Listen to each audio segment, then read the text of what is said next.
Olá, amigos, estou de volta para dar continuidade ao estudo da ação rescisória.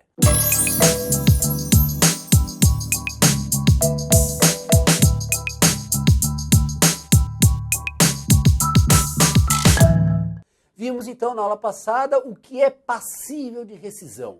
Decisão transitada em julgada, seja acórdão ou sentença, ou os acordos homologados judicialmente. Agora cabe analisar quais as hipóteses de cabimento. Em que hipótese a lei me autoriza a rescindir o julgado? Todas elas estão no artigo 485 do CPC. São 9 incisos.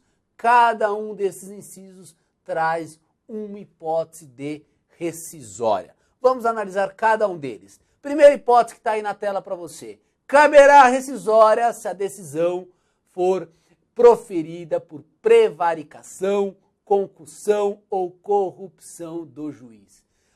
Uma vez descoberto que o juiz vendeu aquela sentença, que o juiz é corrupto, que o juiz prevaricou, aí a parte poderá colher a prova disso e ajuizar uma ação rescisória para tirar do mundo aquela sentença transitada em julgado.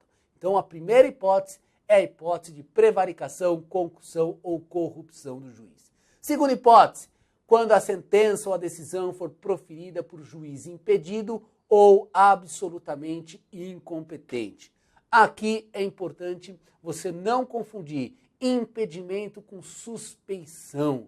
O que dá causa à ação rescisória é o impedimento do juiz ou a sua incompetência absoluta. Suspeição não dá causa à ação rescisória, ok?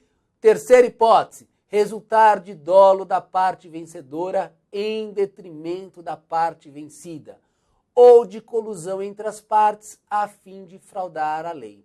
A terceira hipótese, o inciso 3 do artigo 485, traz duas hipóteses numa só. O dolo da parte vencedora em detrimento da vencida e a colusão das partes. O que é a colusão das partes? As partes estão agindo de forma conjunta para fraudar terceiros ou fraudar a lei. Então é aquela lide simulada, que o autor e réu estão brigando de forma simulada para talvez prejudicar um terceiro, para salvar um bem do devedor. Enfim, se há colusão entre as partes ou dolo da parte vencedora em detrimento da vencida, cabe ação rescisória. Sobre essa terceira hipótese, tem uma súmula do TST importante que você precisa conhecer, que é a súmula 403. Está aí na tela para você. Ação rescisória, dolo da parte vencedora em detrimento da vencida. Item 1.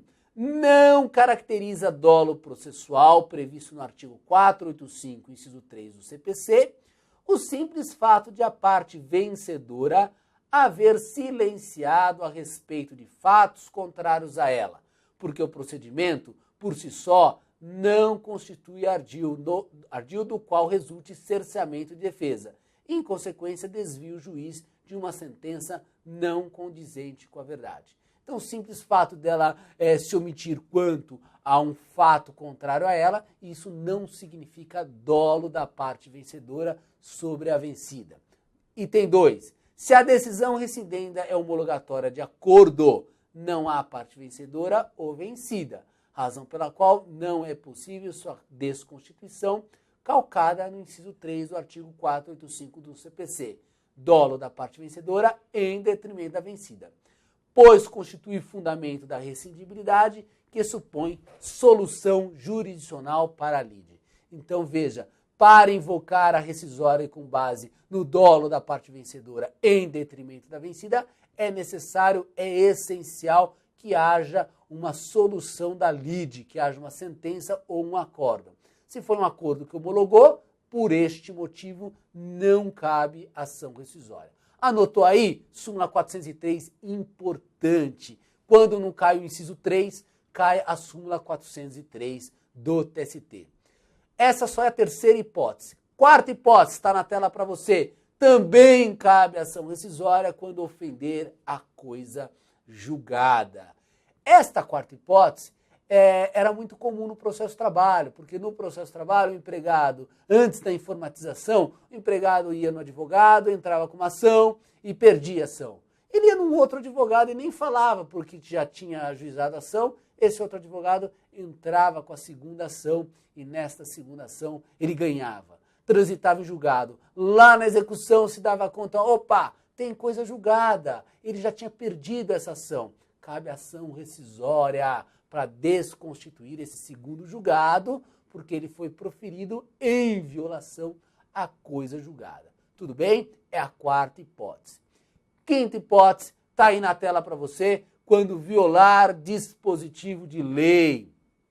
Se a sentença ou se o acórdão ao ser proferido violou um dispositivo de lei, também cabe ação rescisória. Sobre essa quinta hipótese, existem várias súmulas, várias OJs, destaquei algumas que você precisa conhecer. A primeira delas está aí na tela para você, OJ 25 da SDI 2. Diz assim, ação rescisória, expressão lei do artigo 485, inciso 5 do CPC, não inclusão da ACT, que é Acordo Coletivo de Trabalho, CCT, que é Convenção Coletiva de Trabalho, portaria, regulamento, súmula e orientação jurisprudencial de tribunal. Está aí o teor da OJ. Não procede pedido de ação rescisória, fundado no artigo 485, inciso 5 do CPC, quando se aponta contrariedade à norma de convenção coletiva, acordo coletivo, portaria do Poder Executivo, regulamento de empresa e súmula ou OJ de tribunal. Ou seja, a violação a texto, a ação rescisória é cabível quando é violação a texto de lei, a lei oriunda do Estado. Lei ordinária, lei complementar, não está neste termo lei, na palavra lei, uma portaria, uma convenção coletiva, que tem força de lei, mas não serve para ação rescisória. Então fique atento aí ao J25, porque pode ser objeto aí da sua prova. Ainda, quando a gente fala de violação de lei, é importante a gente verificar uma súmula do TST que veio para pacificar o entendimento de quando é violação, quando não é violação. O juiz decidiu de uma forma, ele está violando a lei ou ele está interpretando a lei? Olha o que diz a súmula 83 do TST sobre isso. Item 1. Não procede pedido formulado na ação rescisória por violação literal de lei, se a decisão rescindenda estiver baseada em texto legal infraconstitucional de interpretação controvertida dos tribunais. Então eu tenho um texto da lei que tem interpretação controvertida. Parte entende de uma forma, outra parte de outra. Veja, seja qual for o entendimento da sentença ou do acórdão, não é violação de lei. Por quê? Porque esta lei, ela tem interpretação controvertida nos tribunais. Tudo bem? Anote aí e atenção para o item 2 dessa mesma súmula. Está aí na tela para você.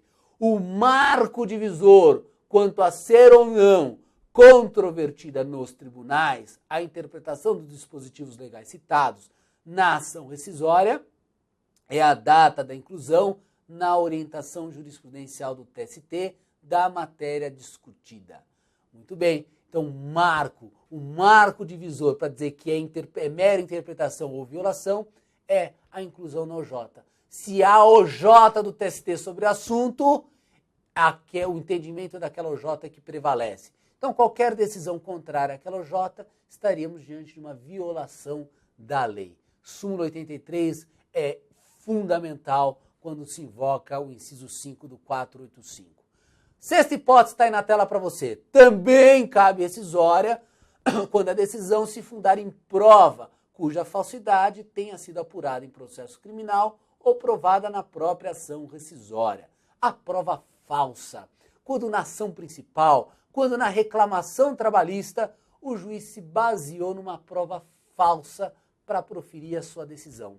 Essa prova falsa, só ficamos sabendo que ela é falsa depois do transjulgado, ou por um procedimento criminal, ou por um outro conhecimento, por uma outra forma que é possível se provar na ação rescisória. Então a parte pode ajuizar a ação rescisória e fazer a prova na própria ação rescisória de que aquele depoimento, de que aquela prova foi falsa. Então a falsidade da prova também dá ensejo à ação rescisória.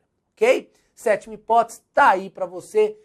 Também cabe rescisória quando for obtido documento novo. E atenção, porque documento novo, apesar de falar documento novo, dá a ideia de que documento novo é aquilo que surgiu hoje, que nasceu hoje, um documento que passou a existir a partir de hoje. Não, documento novo é aquele cronologicamente antigo, é aquele existente na época dos fatos, mas que a parte não tinha conhecimento, não tinha como ter conhecimento dele. Então, cuidado, documento novo é o cronologicamente antigo. Se eu tenho um documento que foi redigido agora, eu não posso utilizá-lo para uma ação rescisória porque ele não existia no tempo da ação, ok? Isso a gente extrai de uma súmula do TST que está aí na tela para você, a súmula 402. Olha o que ela diz, olha, documento novo é o cronologicamente velho, já existente ao tempo da decisão rescindenda,